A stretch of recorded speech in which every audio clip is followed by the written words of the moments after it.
저를 비롯한 모든 설교자들은 늘 자신에게 이렇게 묻습니다. 당신은 설교 내용대로 사시는가? 오늘 저는 이런 질문에 가장 자신 없는 주제로 설교하게 되었습니다. 그 주제는 사랑입니다. 사랑은 최고 수준의 문학이나 예술만이 아니라 통속적인 문화 현상에서도 단골 주제로 등장하기에 누구나 알고 있다고 생각합니다. 드라마나 영화의 영향인 것 같은데 요즘은 일상생활에서도 사랑한다는 표현을 스스럼 없이 하는 사람들이 늘었습니다.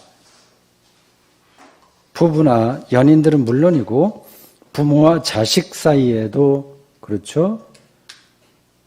심지어는 목사와 교인들도 서로 사랑합니다 하는 말을 해요. 어떤 마음으로 그런 말을 하는지 이제 대충 알 뿐입니다. 얼마 전에 문재인 대통령이 이제 퇴임할 때 그 앞에서도 국민 여러분 사랑합니다 그렇게 얘기하시더라고요. 선의와 호의니까 좋은 현상으로 봐야 되겠죠. 습관적으로 그 말을 하다 보면 실제로 사랑할 줄 아는 사람이 될지도 모릅니다. 저는 사랑한다는 표현을 자연스럽게 할 줄 모르고 실제로 사랑의 능력이 없다고 여기기에 오늘 요한복음 13장 31절에서 35절을 설교 본문으로 잡은 건 크게 실수한 것 같습니다. 설교 내용대로 살아갈 자신이 없어도 그게 설교자의 운명이라니 생각하고 그 말씀 안으로 일단 들어가 보겠습니다. 함께 가보시죠. 우선 오늘 본문의 요절이라 할 수 있는 34절을 읽어볼 테니까 이걸 처음 듣는다는 생각으로 귀 기울여 보십시오. 새 계명을 너희에게 주노니 서로 사랑하라. 내가 너희를 사랑한 것 같이 너희도 서로 사랑하라. 이런 말씀 앞에 서면 마음 한편이 서늘해집니다. 예수께서 새 계명을 주신다고 하셨으니까 그리스도인이라면 반드시 지켜야 하지 않겠습니까? 근데 잘 안 되죠.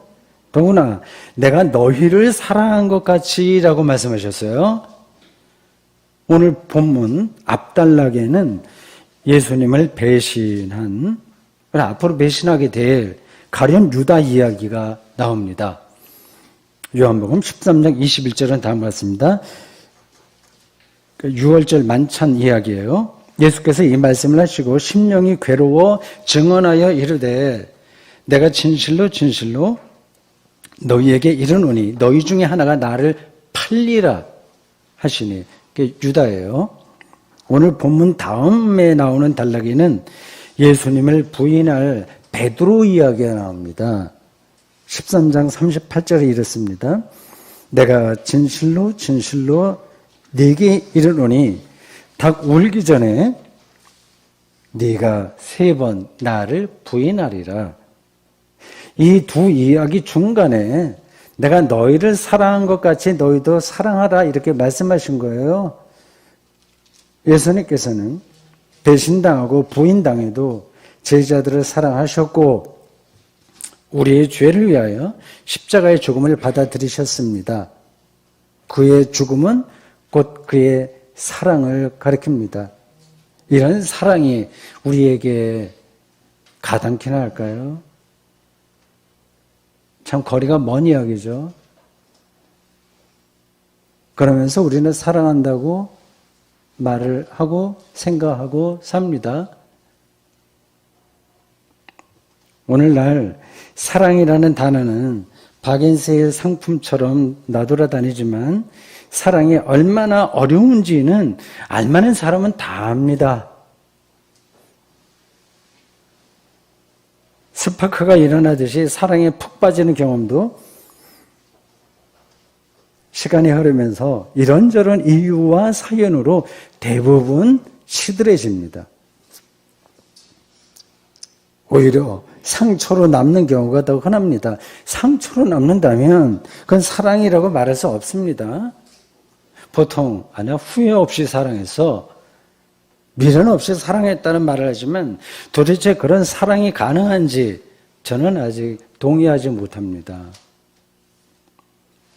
그렇게 살도록 노력해야겠으나 사람에게는 근본에서 사랑의 능력이 없다고 생각하기 때문입니다. 여러분들은 어떻게 생각하십니까? 조금 구체적인 예를 들어야 되겠습니다. 가장 전형적인 사랑은 연인 관계입니다. 그 연인들은 자신들의 사랑이 영원할 것처럼 여깁니다. 그렇지 않으면 성립이 안 되겠죠.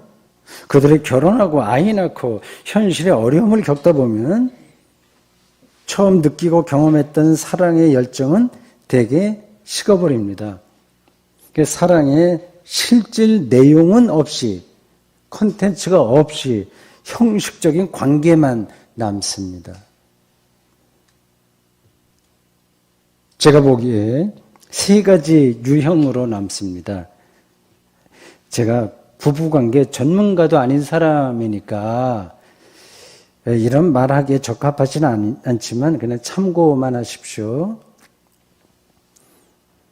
전문가가 아니라도 나이가 들면 이렇게 저렇게 좀 아는 게 많아집니다. 첫째는 상대방에게 불만을 거의 배설하듯이 쏟아내는 유형입니다. 그의 눈에는 상대방의 유치한 점만 크게 보입니다. 한쪽에 일방적으로 당하기도 하고 서로 헐뜯기도 합니다. 그런 부부들 실제로 있습니다. 둘째는 상대방을 자기 뜻에 맞춰 고치겠다는 계몽적인 태도입니다. 상대방보다 내가 생각도 잘하고 세상 경험도 많아. 그렇게 생각하는 사람들이 아내와 남편 앞에서 선생티를 내는 겁니다. 주로 교회 오빠들에게 그런 일들이 많이 나타납니다. 셋째는 아예 상대방에 대한 관심을 거두는 유행입니다. 거칠게 표현하면 뭐 할 수 없어서 산다. 노골적으로 표현하지 않지만 속으로 그렇게 생각하는 거예요. 그냥 아이들 때문에 산다 이런 식입니다. 겉으로는 원만한 부부지만 실제로는 냉전을 유지하는 겁니다. 이 세 가지 유형은 완전히 분리되는 게 아니라 서로 겹치기도 해요. 저도 여기에서 자유롭지가 않습니다. 여러분들도 마찬가지일 거예요. 이처럼 처음 품었던 열정적인 사랑관계가 이어지지 못하는 이유는 그 사람의 특별히 비인격적이거나 무식하거나 성품이 아주 완전히 비뚤어져서가 아니라 인간에게 원래 사랑의 능력이 없기 때문입니다. 없는 걸 하려고 하는 거예요, 우리가.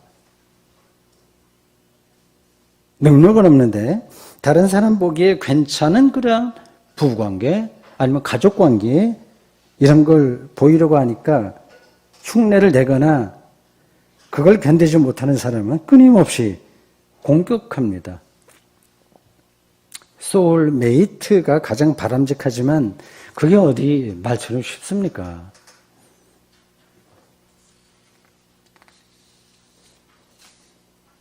드물긴 하지만 평생 서로가 존중하면서 사랑의 깊이로 들어가는 그 부부들이 있긴 있습니다.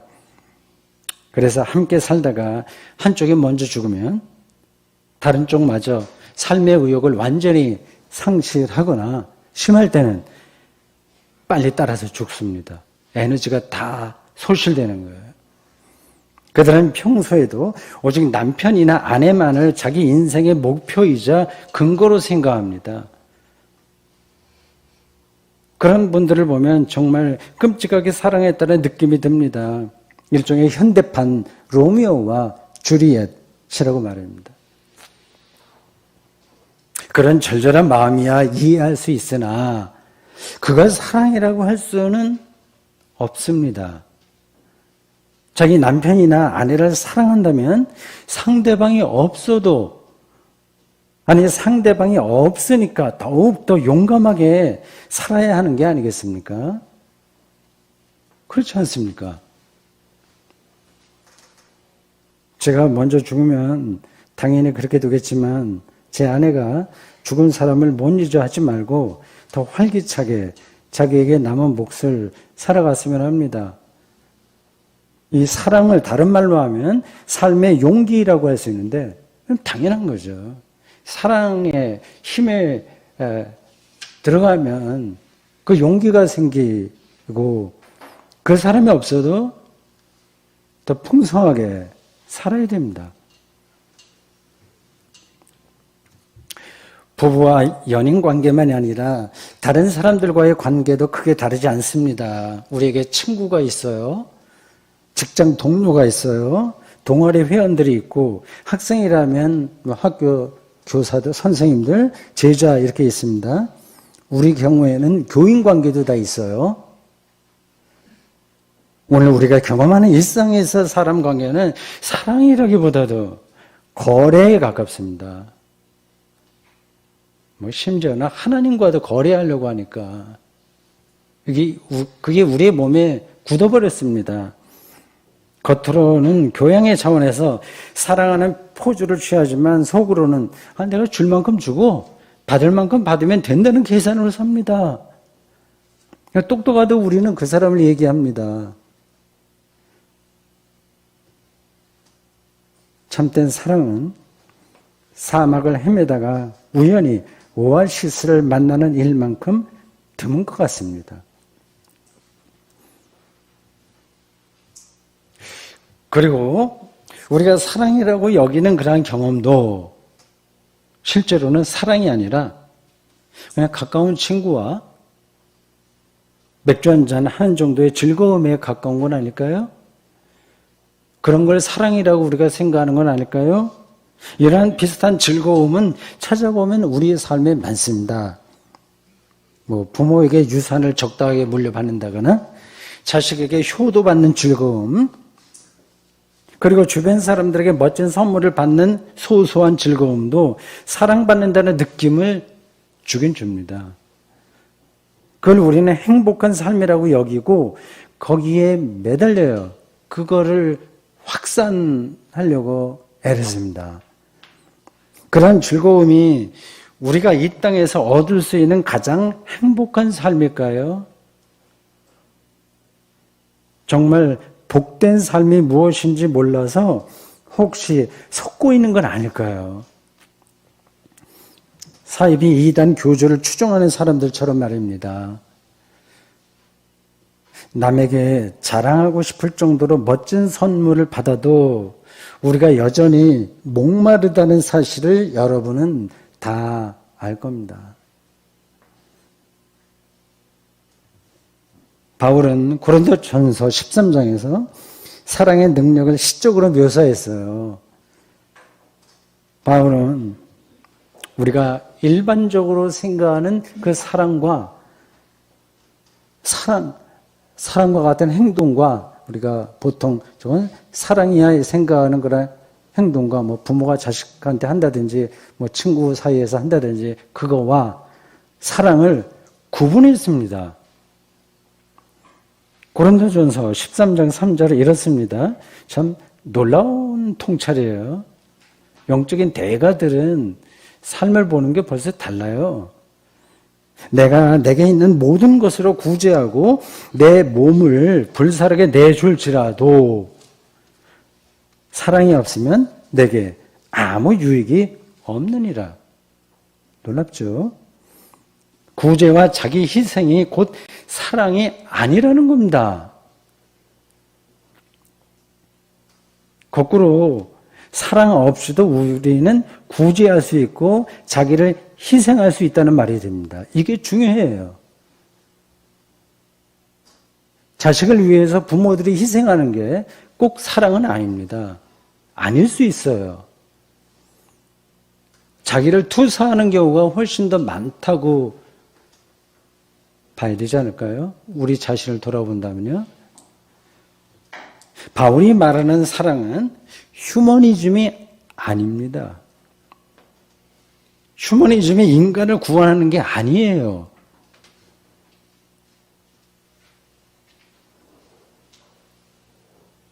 엄격하게 말하면 교회는 구제기관이 아닙니다.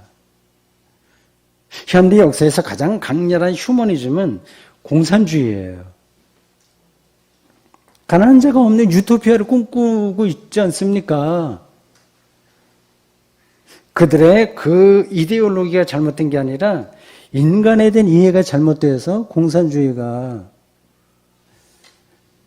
안타깝게도 혹은 당연하게도 실패했습니다. 공산주의의 인간론은 낙관론이에요.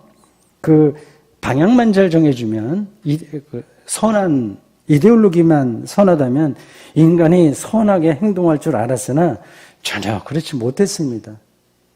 사랑의 능력이 없는 인간을 사랑할 수 있을 것 같이 생각하고 프로그램을 정했으니 그게 성공할 리가 있습니까? 바울이 13장에서 고린도전서 13장에서 나중에 집에 가서도 읽어보십시오. 나열한 여러 가지 사랑의 속성 앞에서 우리는 모두 실패자예요. 이렇습니다. 오래 참고 온유하며 시기하지 아니하며 이게 우리에게 가능해요? 모든 것을 참으며 모든 것을 바라며 모든 것을 견디느니라. 고린도전서 13장 4절에서 7절 제가 발췌한 겁니다. 사랑의 무능력 앞에서 우리는 좌절합니다. 그러나 불안하게 생각하지 마십시오. 사랑은 본래 우리가 아니라 하나님에게만 가능한 사건이기 때문입니다. 따라서 하나님에게 전적으로 의존해서 살아가는 사람만이 사랑하는 사람이 될 수 있어요. 우리의 사랑은 하나님으로부터 발현하는 사랑의 빛이 우리를 통과하는 것이기 때문입니다. 우리가 하는 게 아니라 우리를 통과하는 거예요. 그래서 제가 인간으로서 할 수 있는 일은 하나님에게서 오는 사랑의 빛이 나를 휘감도록 나를 둘러싼 베일, 가면, 이 페르소나 인격이라고 하는 게 가면이라는 뜻이에요. 우리가 그 가면을 쓰고 삽니다. 그건 이제 벗어버리는 거죠. 그래야 통과합니다. 근데 자기가 너무 강하게 가면을 딱 붙들고 있으니까 빛이 어떻게 통과하겠습니까?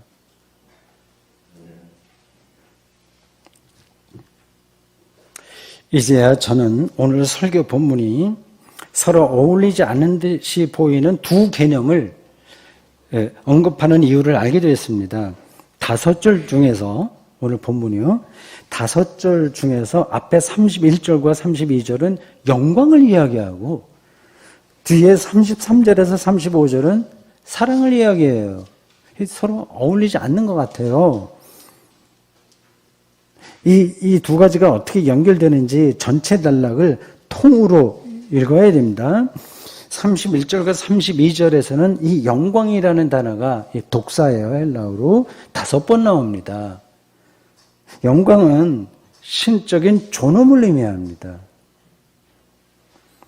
우리에게는 숨겨진 궁극적인 생명의 발현이 곧 신적인 존엄이에요.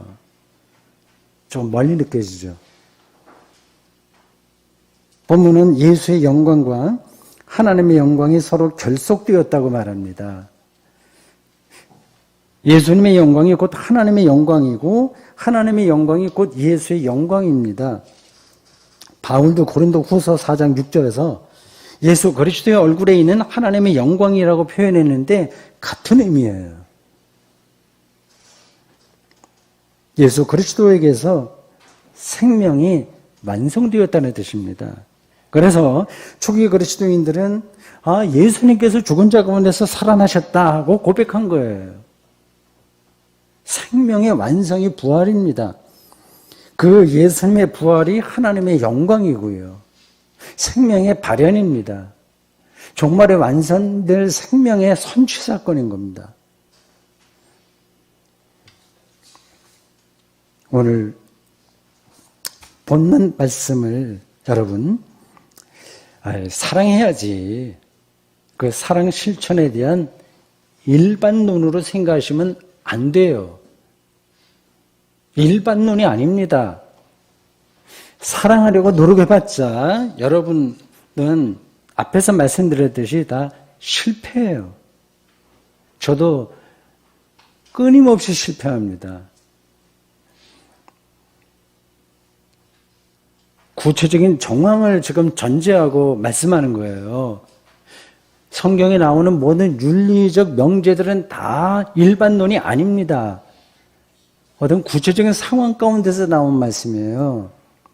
그걸 알아야 그 말씀이 이해가 되는 겁니다. 오늘 본문에서 그 상황은 부활의 빛에 대한 경험이에요. 그 부활의 빛에서만 사랑하라는 명제가 성립되는 겁니다. 부활의 빛이 없으면 사랑하라는 이 명제는 우리를 수고하게 하고 무거운 짐이 되게 하는 또 하나의 율법이 되는 겁니다.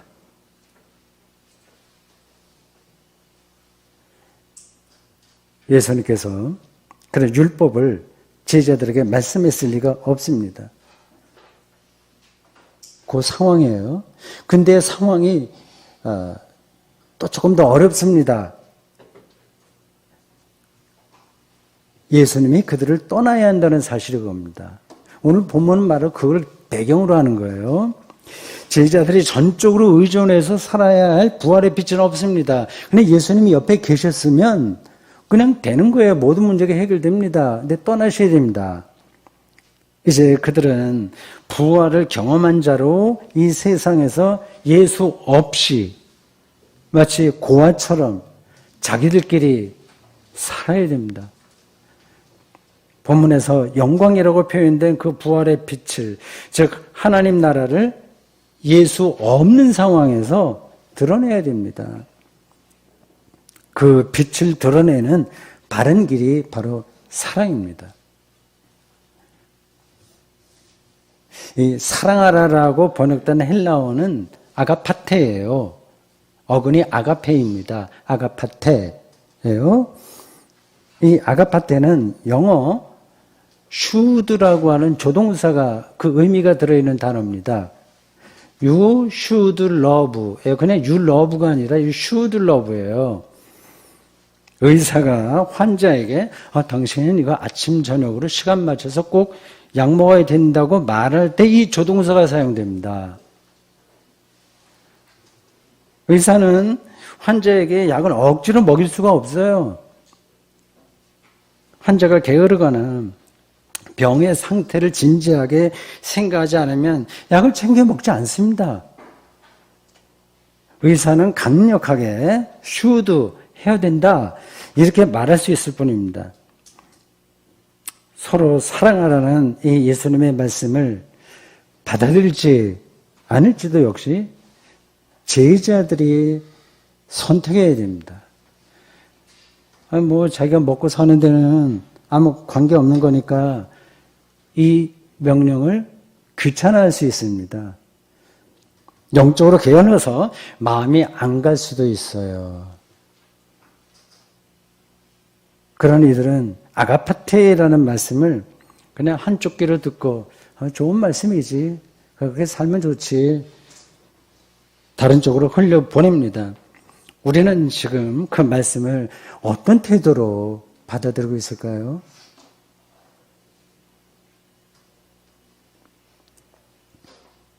이 대목에서 중요한 것은 이 아가파테의 연습이 필요하다는 겁니다. 학생들이 숙제하듯이 말이죠. 종교 언어로는 수행입니다. 그것도 저절로 되는 게 아니긴 합니다. 마음이 안 가는데 어떻게 수행을 하겠어요? 수행하려면 지금 자신이 속한 공동체가 뭔지를 먼저 알아야 됩니다. 교회는 여러분 취미생활 동아리가 아닙니다. 성지 순례를 위해서 함께 적금을 내는 모임도 아닙니다. 예수 그리스도의 부활과 영광을 기억하는 사람들의 믿음 공동체예요.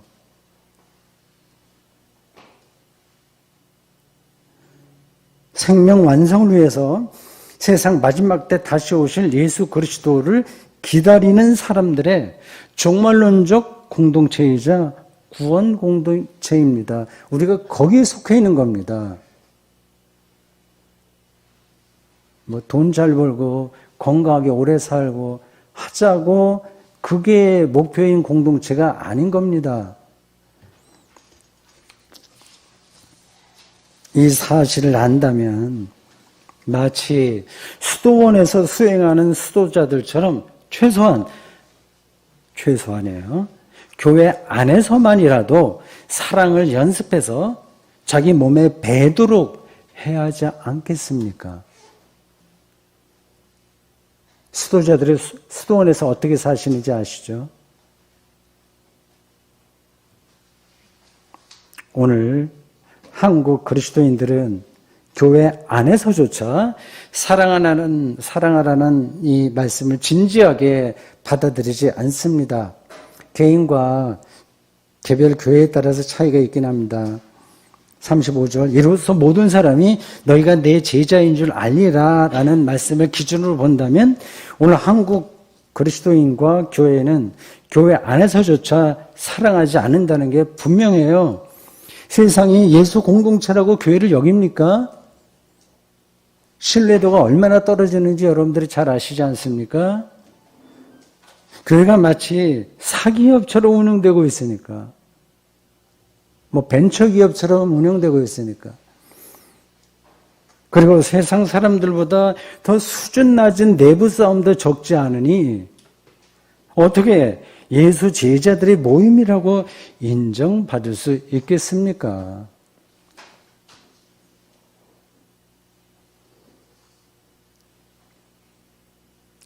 여기서 설교를 마쳐도 되는데 혹시 더 궁금하게 생각하는 분이 있어서 한 말씀만 더 드립니다. 그래 도대체 교회 안에서만이라도 사랑의 훈련을 받아야 된다고 하는데 그 사랑이 구체적으로 뭐야? 이런 질문이 가능해요. 교회 안에서 벌어지는 모든 일들을 무조건 좋은 게 좋다는 식으로 받아들이란 말이냐? 저 잘못된 것도 그냥 받아들이란 말이냐? 사랑으로? 그건 아니겠죠. 그렇다고 모든 사안을 시시비비 따지듯 행동하는 걸 또 그걸 사랑이라고 얘기할 수도 없어요. 이 사랑과 정의가 서로 좀 대치되죠. 어떤 때는 정의로워야 되고 어떤 때는 사랑으로 품어줘야 되는데 사랑과 정의가 교회 안에서 어떻게 작동하는지 선을 긋는 방식으로 말하기가 사실은 어렵습니다. 그렇지만 자기가 지금 교회 안에서 아가파테에 충실한 사람으로 행동하는지는 자신이 가장 잘 압니다. 자신은 속일 수가 없어요. 자신은 속일 수 있어도 성령은 속이지를 못합니다. 그걸 모른 척할 뿐이죠, 우리가. 그걸 모른다면 알게 해달라고 성령께 기도해야 됩니다. 어렵긴 하지만 자신이 예수 제자로서 서로 사랑하라라는 이 말씀에 최선을 다하고 있는지 아닌지에 대한 한 가지 표징은 있습니다. 그 사람이 있으면 교회가 교회다워지는 겁니다. 그 사람이 특별히 어떤 좋은 일을 했기 때문이 아니라 그 사람 존재 자체가 거기를 밝히는 겁니다. 어둠을 밝히게 돼요. 그래서 신뢰관계가 형성됩니다. 저 집사, 저 장로, 예를 들자면, 그분은 그렇게 있는 것만 하더라도, 교회가 빛을 내는 것 같아. 하는 느낌들이 있지 않습니까? 좀 반대도 있지 않습니까? 존재 자체가 빛으로 나타나는 겁니다. 굳이 애써서 남이 보기에 덕스러운 거를 꼭 하지 않아도 괜찮아요. 예수님의 영광이 그를 통과할 뿐입니다. 이걸 제가 더 설명하고 싶긴 한데 쉽지가 않아요. 그냥 그렇게만 생각해 두십시오. 하나님 혹은 예수님의 그 사랑의 빛이 나를 통과하도록 내 존재가 새로워져야 된다는 이야기 말입니다. 그런 사람은 예수 그리스도의 부활과 영광에서 나오는 빛이 그를 비추기에 그건 그가 압니다.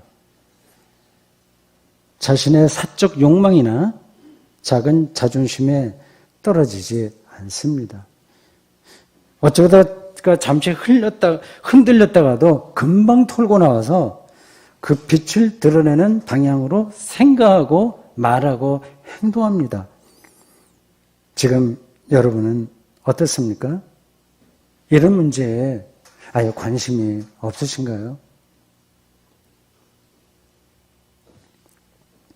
저는 앞에서 설교 시작하면서 오늘 저에게 가장 자신 없는 주제로 설교하게 되었다고 말씀드렸어요. 설교가 끝날 때가 되니까 다시 어느 정도는 자신이 생겼습니다. 도덕군자나 박애주의자처럼 모든 사람을 사랑하라는 말씀이 아니라 예수의 영광과 부활 공동체인 교회 안에서 사랑하라는 그 사랑을 수행의 차원에서 실천하라는 말씀이라는 사실을 알았기 때문입니다. 이렇게 교회 안에서 구체적인 사람들과 더불어서 사랑할 줄 알게 되어 영적인 내공이 생기면 이제 교회 밖에서도 예수 제자처럼 사랑의 능력에 기대서 살게 될 것입니다. 아멘.